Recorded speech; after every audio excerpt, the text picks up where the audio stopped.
My name is Will. I'm here with Sam, Jack, and Skylar. We did our research question on financial stress among college students here at NMU. So here's some of the topics. I'm going to take you through the introduction.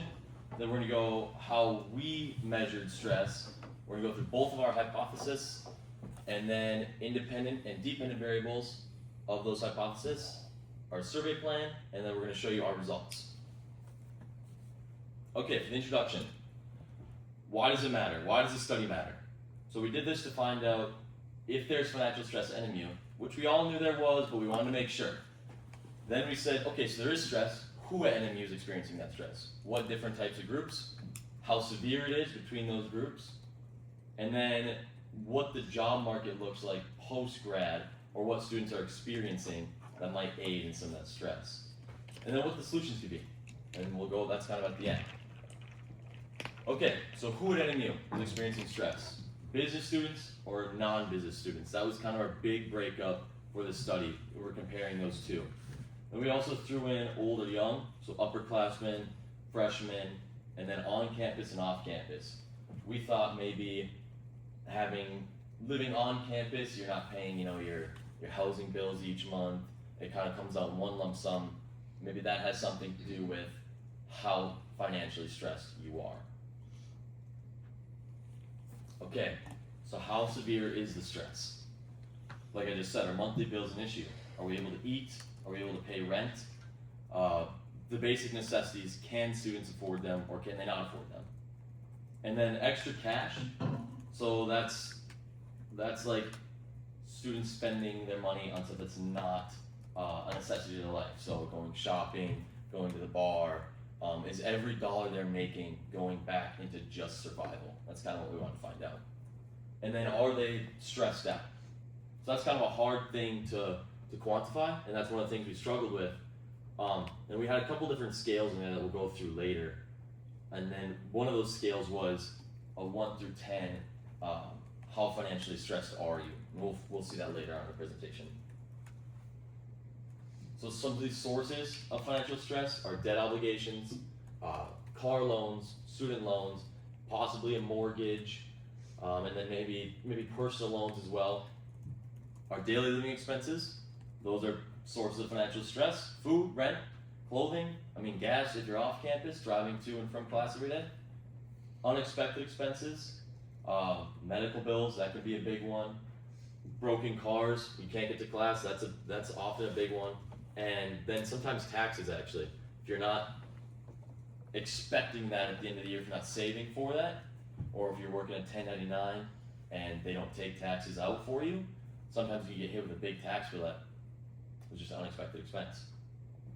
Lack of savings, that kind of goes hand in hand with the unexpected expenses. Maybe these people they don't have a cushion or a buffer for these savings. And that can be stressful. Maybe you don't have an unexpected expense, but you don't have the savings for it. Then job insecurity, and that's what we're kind of looking at, what students are expecting post-grad. Maybe your company's downsizing, or you're working minimum wage job and it's just not, you're not contracted. So that can definitely be a source of financial stress for students. Okay, so to continue this a little bit, stress is different for everybody. We all experience it differently. It comes from our backgrounds. Maybe we lived a plush, cushy lifestyle with our parents. Now we're living on our own and we're like, oh my gosh, I can't afford all these things I used to have. It can be very stressful. How we're quantifying financial stress. We have a couple scales, and then we ask them a couple questions about what they can afford, what their savings are, and then there's also a 1 through 10, how financially stressed are you, that we asked them. Now, perceived financial stress can be different than what our constraints are. Maybe Harrison is putting $1,000 away every month, but he's still stressed out. And now somebody else in this class is only putting away $20 a month, but they're okay with it. Their expenses are low, they know what's going on, they know they'll be making more later. So it's different what the stress really is and what the student or the person is perceiving their stress as. Okay, I'm gonna hand off the job market outlook. Thanks, Will. Alright, I'm Skylar, so I'm going to be giving you the rundown of the job market outlook. And for job offers, are students getting job offers around campus, off campus, locally, or do they have to travel around, Upper Michigan or go downstate even for internships or job offers? And are they getting the jobs that they wanted, that they studied for college? Like they're 4 or 2 years, are they getting the job that they wanted? And is it paying well too? Like they studied for their degree. Are they getting enough money? And for their benefits too, like their 401k or even sick paid time off, like is their job requiring them to have that as well? Are they getting it? And that's the main thing that NMU students really need to look out for the future even too. Next slide. So possible solutions is to try to get better scholarships, better knowledge of internships, having like better financial advisors and teachers, really like giving them knowledge on how to make this possible for them to better their future. And we think that business students should take a mandatory financial class, and non-business students should take a mandatory finance class as well.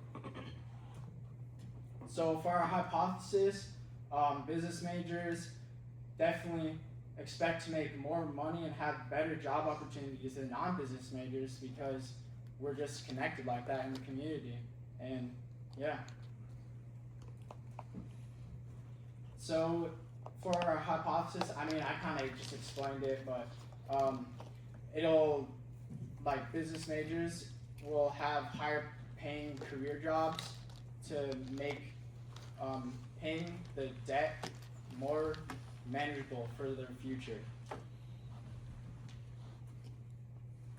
For independent and dependent variables, the type of business and other degree is for independent, and the dependent is the expected earnings that the college student makes after college. And business majors expect to make and have greater job opportunities than non-business majors in some instances. So for hypothesis 2, I'm going to hand it off to Jack here. Alright, for our second hypothesis, we think that business majors are going to be less financially stressed than non-business majors.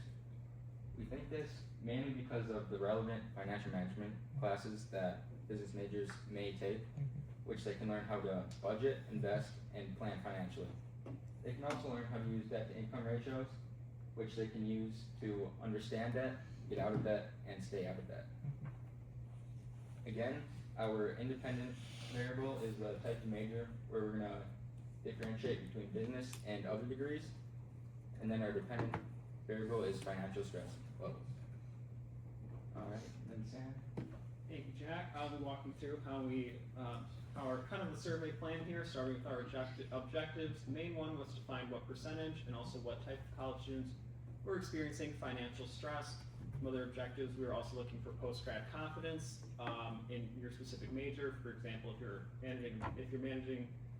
management major, then how likely are you to find a job in the management field after you graduate, and also to recognize the main causes of financial stress as well. And in turn, this helped us understand an increasing understanding of personal finances, and also to learn effective stress management techniques. In our survey plan, we surveyed full-time college students specifically here at NMU. We thought it was important to just stick with NMU, not only because it was easier to reach out with respondents, but because we're all kind of in a similar path here. We're all walking the same halls.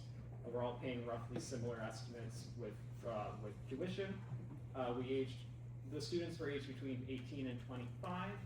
We had a goal of 300 respondents, but we had 289, with 61 of them being non-respondents as they did not complete it. So we had 228 total valid responses, and we used stratified sampling to divide our respondents into groups like major and gender and finances. Our survey methods, we did it online through Qualtrics XR, and we made sure that it was an anonymous survey. We know that finances are a touchy subject for some people, so we wanted to make sure that it was completely anonymous, and that so people could be as honest as they wanted to be. We did a wide variety of questions. We had some multiple choice, along with some yes or no questions, a couple short answers, and some Likert skill questions as well. And we distributed the survey. We started through email, kind of sending it to friends, and it kind of created a snowball effect where they could share with other people. And we also did a thing where we stood in front of our other classes, and we kind of explained the survey. I stood in front of two of my other classes, put the QR code up, explained it to the class, and I had them take it. And then my third other class, Will stood at the front of the room, and he did the same thing. And we also just used some networking opportunities to get the survey out as well. And kind of a breakdown of how we accomplished our survey. The first week we created the final draft of the questions. And then in week 2 we did a small little pilot test with some friends. We did this just to kind of work out any other issues that we saw in it. And so week 3 we took their advice and we created our final draft of the questions. So then week 4 we were ready to launch the survey public, and as the data started to come in, we started to monitor it. And that went into week 5 as well, as we started to analyze the data. And then week 6, we started to find the trends and the correlations and started to answer our objective questions and our hypotheses. Alright, so for a little bit of our results. Firstly, for our demographics, our spread was pretty even between the classes. We had freshmen and seniors on the top end, and then juniors and sophomores on the lower end.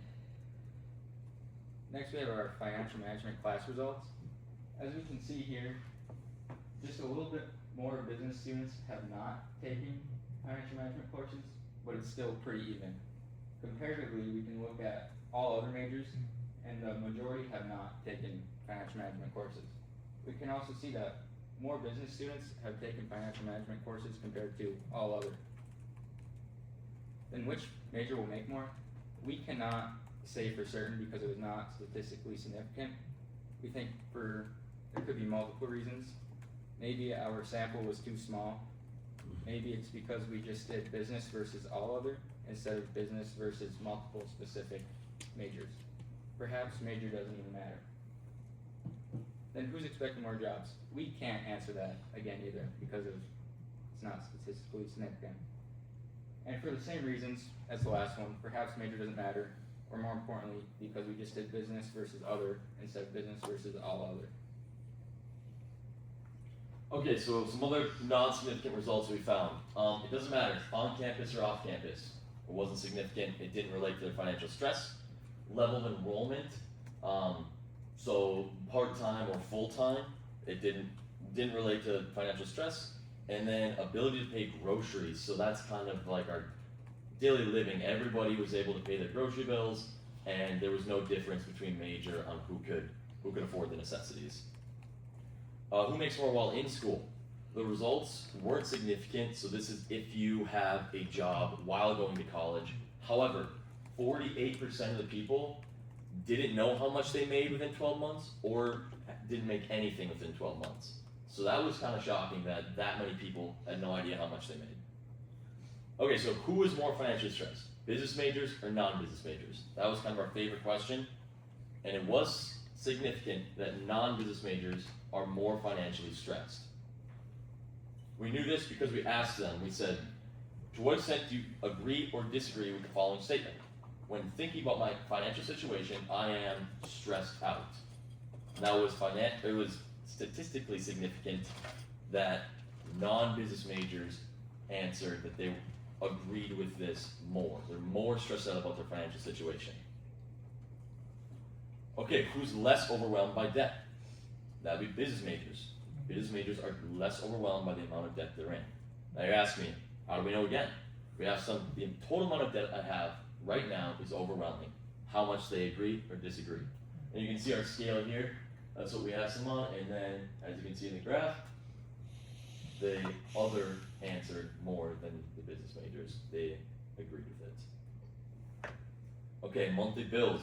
Business students are also more confident in paying their monthly bills, and by quite a bit actually, which was, we got thinking, okay, so why? Why are business majors more able to pay their monthly bills, or at least more comfortable paying their monthly bills?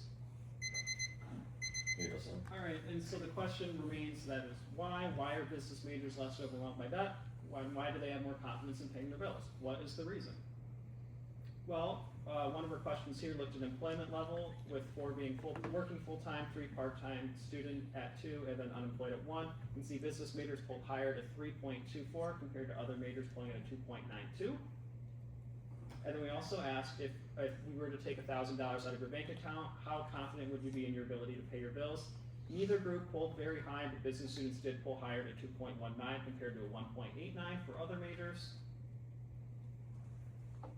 And then the hypothesis, the first one, coming to the conclusions here, it was not supported. We found no significant data on who expects to make more or who expects more job offers. However, our second hypothesis was supported because there was significant data on which major is less stressed. Alright, the next step is to implement a better survey for next time for in the future. So like defining other majors, see what ones struggled the most in other certain degrees, I suppose, and get a larger sample size, so just not NMU students going to other schools and getting the survey and data results from other schools as well, seeing what they struggle most with and what degrees, And how to implement them is to, take a financial class, can be mandatory for the non-business degrees, and meeting with the financial advisor, get some scholarships, start a charity maybe, like, Peninsula Pendants over there too. And just focus on grants and private donors, getting connected, doing good things. Thank you. Any questions?